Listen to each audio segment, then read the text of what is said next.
iCloud, and Google Photos is gonna hate me for this. So when does a house become your home? Well, a lot of people would probably say once they put their family photos around their house. That's when it really becomes your home. No matter how much the tech companies may hate it, people still love having their physical photographs. So today, I'm going to show you how to build the perfect photo collage display frame. I'm going to show you how to take some not so expensive wood and turn it into a big ass project. Meet me at the table saw. Whether you're looking to make a few extra bucks during the holiday season or you want to surprise somebody with the perfect gift, this project is sure to do both.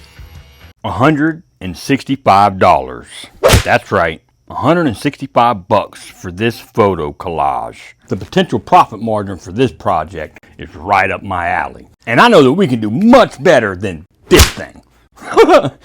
Yeah, that just looks kind of chintzy to me. So we're going to take and put our own spin on this thing. So what we're doing is ripping a bunch of strips to 1.5 inches for this project. And say that you don't have a table saw, because I understand that not everybody has the luxury of owning a table saw. The chances of them having a track saw are probably slim as well. Track saws can get pricey quick. All you really need is a straight edge that's long enough on your piece and a couple of clamps. Measure the distance from your blade to your saw deck on the edge here, and typically they're at about 1.5 inches.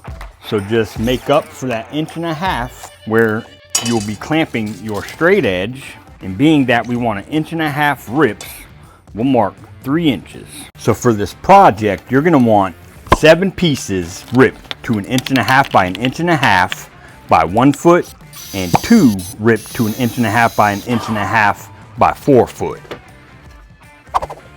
And I'm going to take the 2 longer ones and cut them to 46 3/4, and I need to get these 7 cut to 12 inches.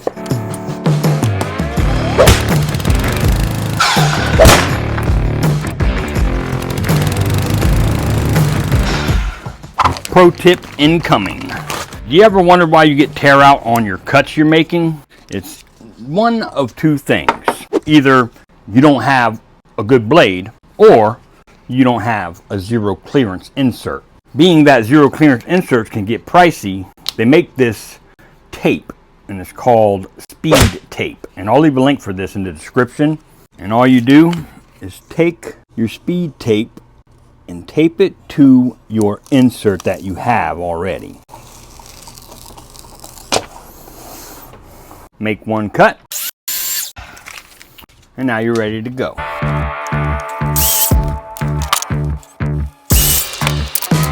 Now, how we're going to be building our project is sort of like a ladder, but not quite.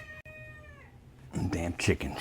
So we're going to pull down from our very top 1.5 inches, and then at 3 inches, and then we'll pull down 8.5 to 10 inches.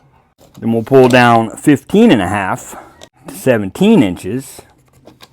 Then we'll go to 22.5 to 24, 29.5 to 31, 36.5 to 38, and finally to 43.5 and 45. I'm going to tape my 2 4-foot pieces together so I can get the exact same dados for each side.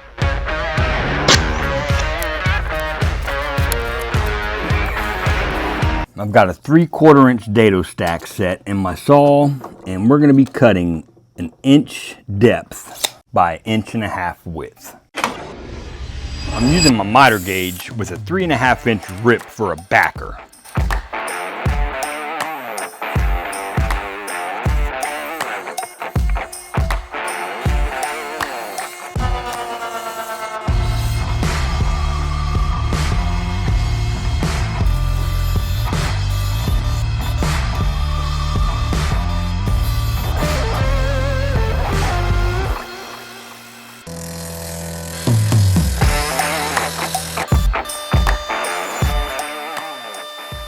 Whew, that was intense.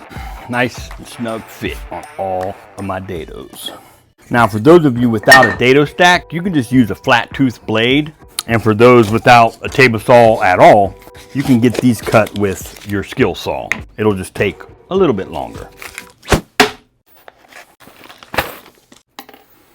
Here I go again, up in the air, about how I want to install these hook clips. Now I could use some of these little O-rings, but that just takes too much time, and ain't nobody got time for that. I was also thinking about taking some rope and hot gluing it to my rungs, but I'm not too keen on that either. What I've decided to do is drill 2 16th inch holes in the very back of my ladder rungs at 3 1/4 in from both sides and 1/4 inch from the back side. That way I have a nice stable place where I can hang my hooks. And we'll go ahead and get every one of these marked out using our marking wheel and then drill them out. We'll be drilling straight down first about an 1/8 inch deep, and then drilling the rest of the way at a 45-degree angle to get these to hang right. All right, now that we've got all of those holes drilled out, we'll go ahead and get everything sanded to 150 grit, and then we'll get this thing put together. All right, so our dry fit looks good, so we're ready to glue this thing together. We'll add a dab of glue, add a dab of glue, add a dab of glue, add a dab of glue, add a dab of glue, add a dab of glue.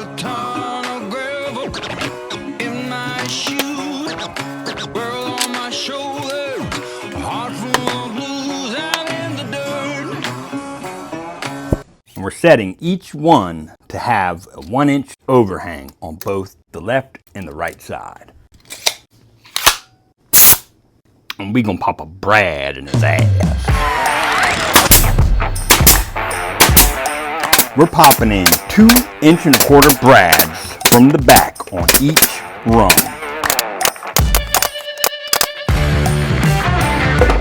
And now it's time to boogie. Show Sugar Boogie.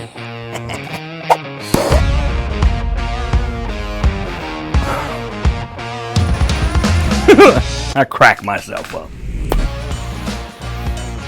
No matter what the type of project is, some projects come with a story. So I want to tell you what brought me to this project. You see, one of the most valuable things us as human beings take for granted is our memory. I mean, hell, without our memory, who are we? So when my best friend's mother was diagnosed with Alzheimer's, this brought me to this piece. I'll always remember when she would break out her photo albums and show us her most prized photographs, especially the ones of her when she was younger. And she would tell us that she used to break all the little boys' hearts. So what I'm doing here is I'm taking some copper wire and I'm getting it braided together for structural purposes, because this is going to be what hangs the actual collage frame. And soon enough, we'll find out if iCloud and Google Photos hates me. But first, let's get this finished. And don't mind my handy-dandy rope. We were thinking about using that, but I decided to go with this copper. I think it gives it a more elegant look. And what I'm going to be doing is drilling 2 holes right in my very top ladder legs here, kind of at an angle, and I'll demonstrate that right meow. I could have sworn you said meow. Do I look like a cat to you, boy? Now I want to come more towards the back, so I'm going to go 3/16 off of my back edge and then 3/16 in from the side. We'll drill down about an 1/8 inch straight, and then I'll turn the drill to a 45-degree angle and come right out the opposite side. That'll be perfect for hanging this. And you can use rope if you want, or key slot. I mean, it's really up to you. My router table recently broke, so I was out of the key slot option. Otherwise, I probably would have done key slots, but this will work just fine. And we'll get enough fished through to where we can make a little loop and tie it. Yeah, that's a little tough. pair of pliers, please.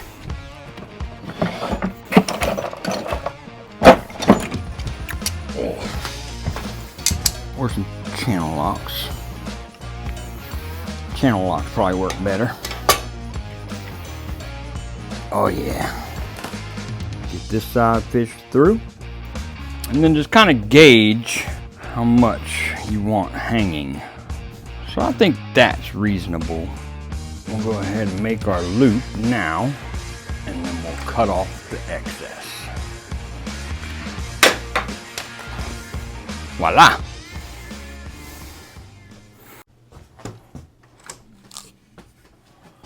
Now we'll go ahead and get our hooks installed, but just be sure that your hooks don't have any kind of crazy teeth that grip your photos, because they'll pretty much ruin them. But I'll link these in the description. Now, will iCloud or Google Photos hate me for this? Nah. But it's still such a wonderful piece. And who doesn't love looking at physical photos? We need to get back to doing more of that, if you ask me. Now, unfortunately, I don't have any wonderful photos of my mug. But I got some of these old business flyers that are about the size of a photograph. So this is a perfect example of how this display will look.